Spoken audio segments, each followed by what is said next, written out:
Hey guys, so today you and I are going to talk about work-life balance. So let's get into it. So the question in question was, Frederick, what type of software developer has the best work-life balance? What field of software development pays well but is slow moving and will give a good work-life balance? Well, all of them, depending on your role, your aptitude for programming, and the company that you are working for. These are things that make more of a difference than specific fields of whatever you're doing. Let me explain that a little bit. So, there are absolutely roles where the potential for you to work overtime and to be very,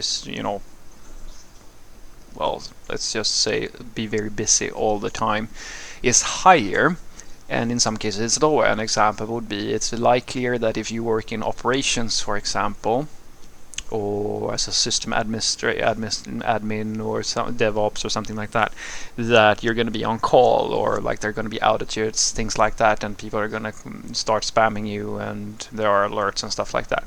So that work-life balance is difficult. It's sort of like being a doctor who is on call in the ER or something like that. And the likelihood of you having a bad work-life balance in that situation is higher. But it also really comes down to you, because you can have the same sort of problem in the application development department, where you work as a, let's say, front-end or back-end developer or something like that.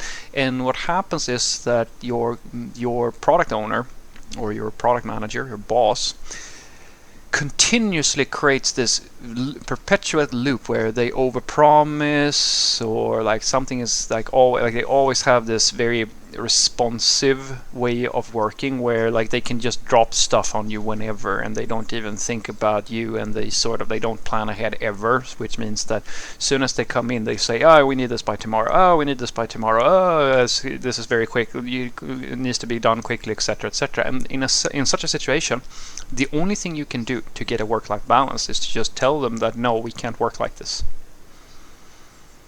And for a lot of people that is intimidating, because that's basically you saying that no, I do not accept the terms of, like, you're telling me to do this thing and I'm saying no, I'm not fine with that.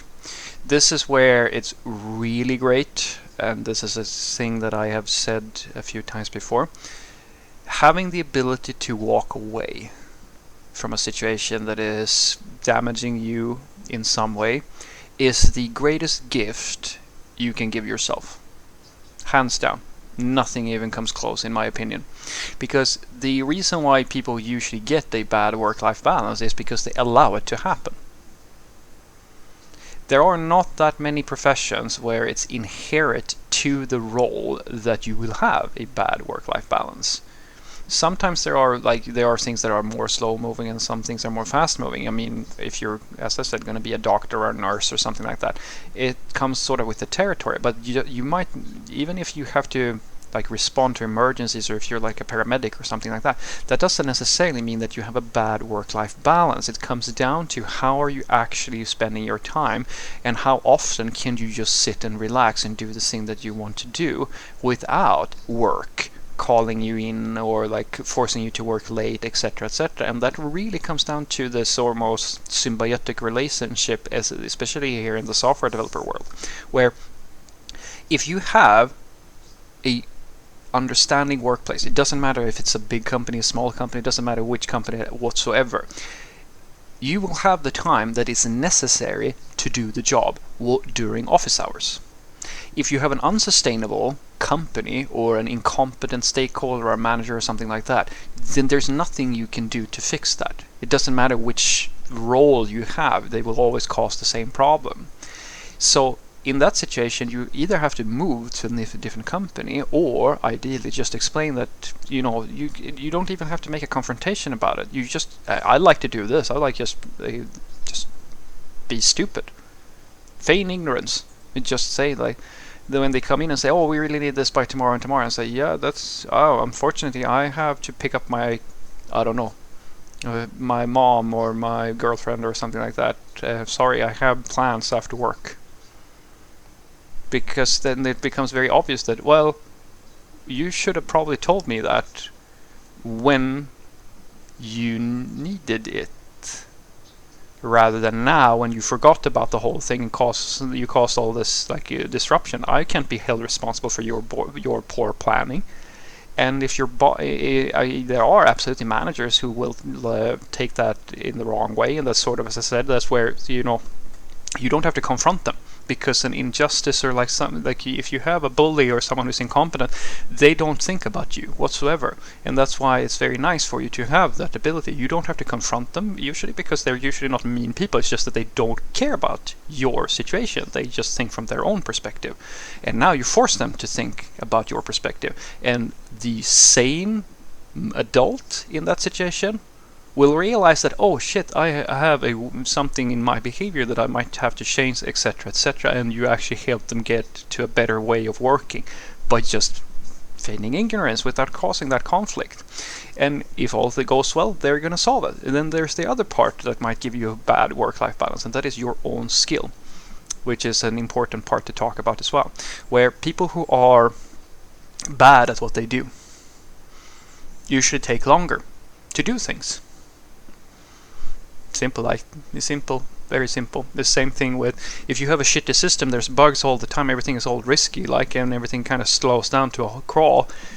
It's the same problem, where this work-life balance thing, it sort of comes back to exactly that, like how much time do you actually need to do the job that you have to do, and can you fit that into normal work hours? So as I said, it's a two-way street. One part is the management and how the company is running, if it's sustainable or not. And there are there are companies that are unsustainable. Startups have a lot of this, where the company can actually not survive without forcing its employees to work overtime all the time.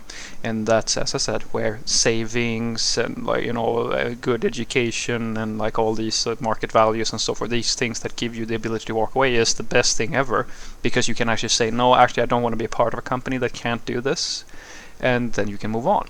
But you also have to remember that it's sort of on you to meet, you have to meet each other halfway. That's, in my opinion, at the very least, how you get a good work-life balance. So what I want you to take away from this is that there is no role that you can just say this has work-life balance and this does not. There are things that are more stressful or potentially more stressful, just as being a paramedic or someone who's on call or has to work in a very responsive way is more likely to have a poor work-life balance. Not necessarily, but it can happen depending on how you think about work-life balance. Well, then maybe working in ops is not for you. But if you work as a front-end developer, back-end developer, QA, whatever you might be, right, you might have the same sort of problem, because it really comes down to a flow of expectations. Work-life balance comes from not being stressed, usually, and not having to take your work with you home or working extra hours, etc., so that it doesn't consume your entire being, right? And the way to achieve that is to meet expectations at the pace that is comfortable for everybody involved. Both the company, because the company needs to make money so that you can get paid, and if nothing else is driving you, and you need to feel like you have the time to do the things that are that's producing that money.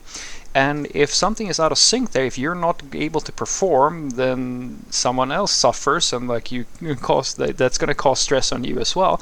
But on the other hand, even if you can perform and your manager is incompetent, they cause they cause the problems. It's like a flow, it's a harmony, a symbiotic relationship, something like that, right? And that's why I tell people, try to make sure that you do your part and be as good as possible at that. Don't confront people who might cause this issue. Just as I said, set very simple, reasonable expectations in an adult, professional manner, without being hostile, without causing conflicts, because you don't have to. It's so low cost in the beginning. Start early, because the longer you wait, the more likely you are to blow your lid and get really pissed off, and this friction just builds up over time. When it might just be as simple as saying that, no, sorry, I can't do this, and make the other person aware of that, hey, you have a life outside of work as well. And that's when the everything kind of now the cards are on the table. Now they either show that they are an adult and realize that, okay, we need to adjust the way we do work, or they try to force you. And then it's really nice to have the ability to walk away. Have a great day.